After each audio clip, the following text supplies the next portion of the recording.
تەنیایی وا لە نێو ئاپۆڕەی خەڵکام وا لە نێو ئاپۆڕەی خەڵکام لە تەنیاییەکی بێکەڵکام گرفتار بە سۆزی ناکام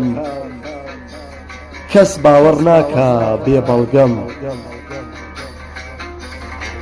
چون نابینن بیابانی من زستانی بێتابانی من ژینی بێزەمانی من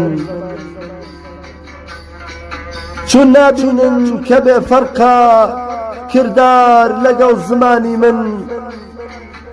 چون نازانن بێبارانە هەوری ڕەشی ئاسمانی من جێدەستی کاولکارانە دنیای آخر زمانی من جێدەستی کاولکارانە دنیای آخر زمانی من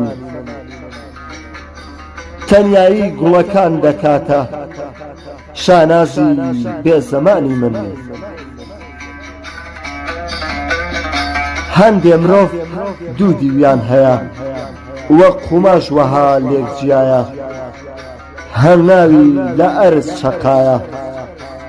لووتبەرزیەکەی لە چیایە ئێستا زانیتان تەنیایی بێهۆنیە و لە چیدایە ئێستا زانیتان تەنیایی بێهۆنیە و لە چیدایە تەنیایی باشترە نەک بسووتێ بێهودە دڵی دێلانە و جێ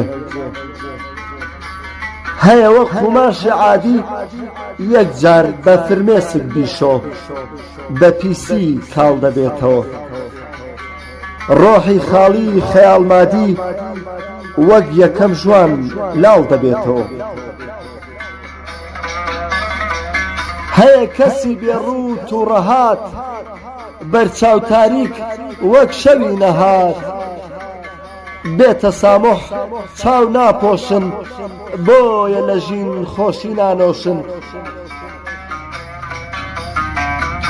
هەیە سەیر جەستە و گیانی خۆی لێبارە کەچی دایم وشەی عەشقی لەسەر زارە ناژی بۆ ژیان بەرەو مردن ڕادەکا نەک تەنها خۆی خەڵکیش سەرگەردان دەکا نەک تەنها خۆی خەڵکیش سەرگەردان دەکا جگە لە خۆی ئەنانی خەمی تۆی نییە جگە لە خۆی ئەنانی خەمی تۆ نییە بۆیە عاشقان تەنیابوونیان بێهۆنیە بۆیە عاشقان تەنیابوونیان بێهۆنیە